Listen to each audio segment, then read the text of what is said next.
Video AOC kemarin lu semua harus udah pada tahu ketololan market monitor Indonesia yang otomatis ngebuat AOC jadi ranking 1 di 2022 kemarin. Entah nggak ada angin, nggak ada hujan, kuartal 3 2023 ini gue ngeliat Acer kayaknya lagi kesurupan. Hal yang gue nggak pernah sangka selama 4 tahun channel ini berdiri. Dengan hadirin tipe-tipe China yang udah ready buat lu beli sekarang. Dan kalau tipe China masuk ke Indonesia, biasanya itu tanda-tanda kengototan. 2K gaming 170Hz, 2K gaming 240Hz, dan Full HD gaming 180Hz, dan 100Hz yang hari ini lu bisa lihat kualitasnya. Yang menarik, tipe-tipe China ini bukan hanya ready aja, tapi dari meeting gua sama Acer kemarin, kedengarannya Acer punya kemampuan buat geber harga-harganya untuk ngebom market.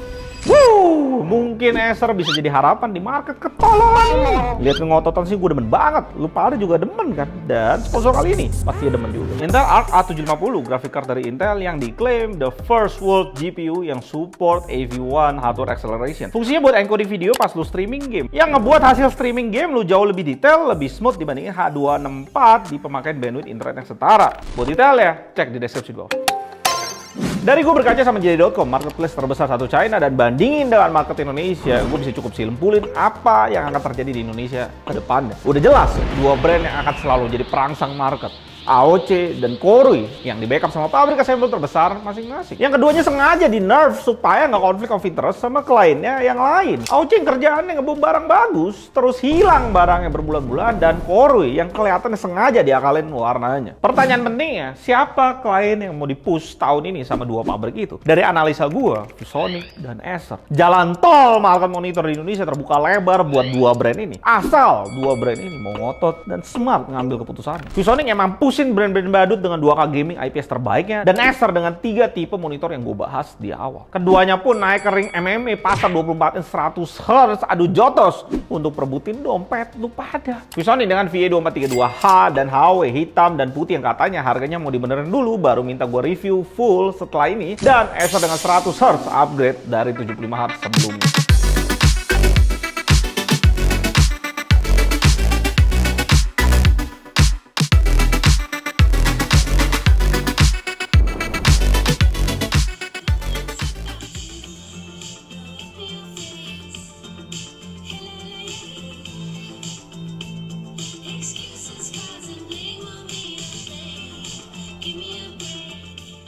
Speakernya udah clear dan nggak mendem, tapi udah pasti speaker di 1 jutaan kayak gini kurang power dan hampir nggak berasa bassnya. Nice to have aja di kelas ini, gue nggak bisa komplain gimana. Kirim barang yang nggak penting. Kelengkapan lainnya HDMI, kabel power, dan kabel audio. Di unit gue CCTV cukup miss di 7200 dan panel kekurangan warna merah. Gamanya bagus dan putihnya agak sedikit biru. Putihnya sih udah sentuh di angka 5, udah masuk akurat. Tapi memang belum sampai sangat akurat di bawah 5 kayak yang dikasih Asus. Acer 100Hz kelihatan ada peningkatan dibanding 75Hz sebelumnya. Tapi sayangnya di gamut kelihatan missnya. 97% sRGB doang, hampir full, tapi lu bisa lihat panel kurang warna biru dan magenta. Belum kita ngomong merah yang berlebihan, dan kelihatan ini kalibrasi yang kurang. Secara gamut sih, gue ngerasa hampir semua 100 dan 75Hz punya kualitas yang mirip, kecuali AOC atau Matchview SE. Putih yang bagus, tapi kalibrasi overallnya kurang, ngefek ke akurasi sRGB sekitaran 8. Hasilnya mirip sama 75Hz sebelumnya, monitornya belum sanggup ngadu akurat sama ViewSonic, Asus, dan L24i30. Untuk akurasi P3 sendiri udah pasti nggak usah dilihat lagi, nggak bisa diandelin karena P3 yang rendah di monitor ini. Preset sRGB ada dikasih, kualitasnya mirip aja sama default pabrikan Acer, tapi brightness di lock, nggak terlalu menarik untuk dipakai. Di bagian ini Acer ViewSonic VX2416 bersaing bareng Lenovo. Dan entah gimana ceritanya, preset user justru tipe yang ini punya CCTV yang lebih baik, ngebuat overall warnanya jadi lebih better di 6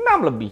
Gua nggak tahu kenapa Acer nggak pakai preset ini jadi preset defaultnya. Jadi ini optimal setting yang bisa lu pakai. Sedikit aja tweak di VIA USD ngebuat putihnya jadi lebih better. Tapi memang kalibrasi di magenta dan blue udah kurang dari sananya. Nggak bisa lebih baik lagi. Baru kita bisa benerin pas full kalibrasi pakai kawaman, create ACC profile, sRGB bisa sentuh 1,9 dan P3 maksimum 3,3. Karena jelas kelihatan di saturasinya. Gamut panelnya memang sangat kurang untuk sentuh color space P3 di green, red, dan cyan. Kontras sendiri ada sedikit penurunan dari 75Hz sebelumnya, agak sedikit di bawah standar IPS. ViewSonic lebih better di sini. Maksimum brightness cukup oke untuk monitor budget, bersaing ketat bareng ViewSonic. Minimum brightness baru kelihatan Acer lebih baik dari ViewSonic dengan 34 nits. Acer lebih cocok dipakai di ruangan gelap. Untuk respon time sendiri, preset normal jadi preset terbaik Acer ini karena off terlalu lambat dan ekstrim udah overshoot parah. Entah gimana 100Hz Acer di sini lebih lambat dibanding 75Hz Acer sebelumnya. Dan kelihatan dari GTG, ViewSonic dan Asus lebih cepat dibanding Acer. Gue tes sampai 60 fps, kualitasnya tetap stabil. Posisi Acer nggak terlalu banyak berubah. Dari viewnya juga kelihatan kalau 75Hz Acer panelnya lebih cepat karena bayangan sisa di belakang belakang UFO lebih sedikit dibanding 100 Hz Acer yang kasih bayangan sisa lebih banyak dibanding juga ViewSonic dan Asus. Tapi ya gimana pun kita lagi ngomongin 100 Hz di sini, kualitasnya tetap terbantai dibanding 165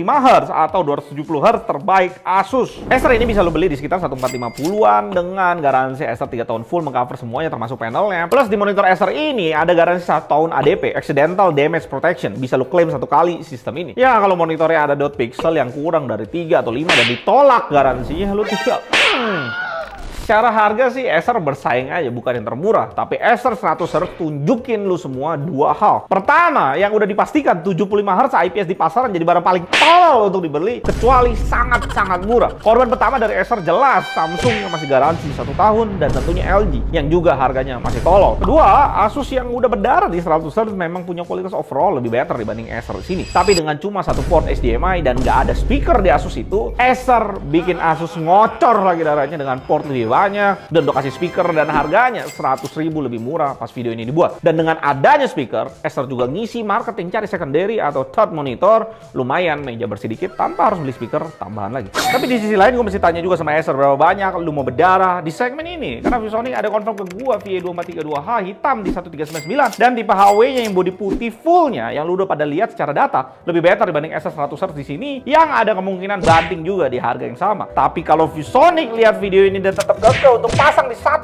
juta untuk yang putih itu, soalnya harus ingat ada kuda hitam yang digerakin sama Corey itu jadi black hole di market untuk skakmat habis monitor putih itu di harga 1680 dengan 165 Hz-nya. Belum lagi desakan hitam ViewSonic sendiri 1399. Either way, apapun yang ViewSonic pilih, gue udah bilang at the end Acer dan ViewSonic akan naik ke ring MMA ngerebutin market share monitor Indonesia, yang ngerebutin dompet lu pada. Dan buat Acer sendiri harapan gue nih, lu boleh perang di 100 Hz, tapi lu sendiri tahu market ini akan berdarah luar biasa. Sedangkan Acer sebenarnya punya momentum yang bisa ciptain black hole Acer sendiri di market monitor dengan QG 240Y S3 24 VA 165 Hz. Ya sebenarnya lu bisa lihat di China bedanya sekitar 200 sampai 300 ribu dibanding 100 Hz ya. Sedangkan di Indonesia 100 Hz Acer 1450 dan 165 Hz ya masih di 1,9 juta. Ya kalau gue mau ngomong sih, lu kalau mau ngebom 1,5 juta. Formula black hole langsung terjadi tuh. Bom ledakan, momentum, terjadilah black hole. Ya kalau Acer berani 1,5 juta ya, Acer akan sedot semua market monitor 1 sampai 2 jutaan sebelum brand lain datang tentunya. Acer akan tendang langsung Coroi 24E4 ke laut. Itu udah pasti terjadi lah. Acer garansi jauh lebih jelas dari Coroi dan di cover satu Indonesia. Belum lagi kita hitung ADP yang dikasih sama Acer. Admin Acer salah satu yang paling aktif di Discord GTID, selalu ready untuk servis lu pada. Coroi nggak punya admin. Dan nggak ada tuh isu packing kayu seharga gila 200.000 yang dipatok di pasar. Siapa yang akan pilih Coroi lagi kalau Acer gas dan ngebom di market QG 240Y-nya 1516 dan semua sell out Coroi 24E4 bisa jadi milik Acer. Belum kita ngomong roketnya nama Acer di market monitor. Dan Acer punya kesempatan sedot dulu market share sebelum IPS 165 Hz di Agustus September ini bergulir dari brand lain. Pilihan ada di tangan Acer, mau jadi harapan market atau ikut market ketololan. Mau ngebom atau dibom, mau skak.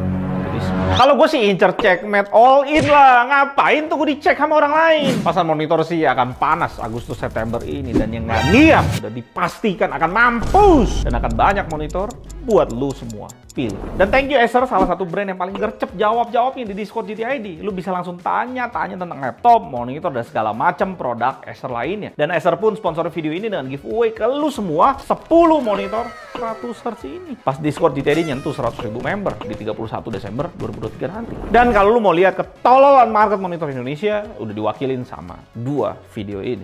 Gua udah GTID, sampai jumpa dan